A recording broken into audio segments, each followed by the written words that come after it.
എല്ലാവർക്കും ദൈവത്തിന്റെ വലിയ അനുഗ്രഹം ഉണ്ടാവട്ടെ എന്ന് ഞാൻ പ്രാർത്ഥിക്കുന്നു. എനിക്കിവിടെ നിൽക്കുമ്പോൾ എന്താ പറയണ്ടേന്നൊന്നും അറിയുന്നില്ല. അത്ര നല്ല സന്തോഷമുണ്ട്. സന്തോഷം ഉണ്ടാകുമ്പോൾ വാക്കുകളൊക്കെ വളരെ കുറവായിരിക്കും. അപ്പൊ ഇന്ന് ഞാൻ പ്രാർത്ഥിച്ചപ്പോൾ എനിക്ക് ദൈവം തന്നൊരു വലിയ വചനാണ്. മനുഷ്യന്റെ ആഗ്രഹമോ പ്രയത്നമല്ല, ദൈവത്തിന്റെ ദയയാണ് എല്ലാത്തിന്റെ അടിസ്ഥാനം. ആ ദൈവത്തിന് ഞാൻ നന്ദി പറയുകയാണ്.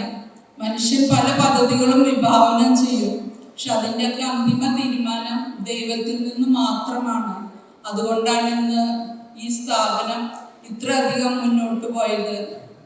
30-40 വർഷം മുമ്പ് ആലോചിക്കുമ്പോൾ ജോയേട്ടൻ ദുബായിൽ പോയി. അതിൻ്റെ പിന്നോട് ചേർന്ന് ഞാനും എൻ്റെ കയ്യിൽ ഒരു കൈക്കുഞ്ഞുമായിട്ട് ജോൺ പോളിനെ കൊണ്ട് ദുബായിലേക്ക് പോയി. ഒന്നും അറിയാത്തൊരു കാലഘട്ടം. പക്ഷെ അന്ന് ദൈവത്തിൽ ആശ്രയിച്ച് മുന്നോട്ട് പോയപ്പോൾ അതിനു വേണ്ട കാര്യങ്ങളെല്ലാം ഹോളി സ്പിരിറ്റ് നമുക്ക് നൽകി. അങ്ങനെ 38 വർഷത്തെ ആ ഒരു കഠിനാധ്വാനത്തിന്റെ ഫലമാണ് ഇന്ന് നമ്മളിവിടെ കാണുന്നത്.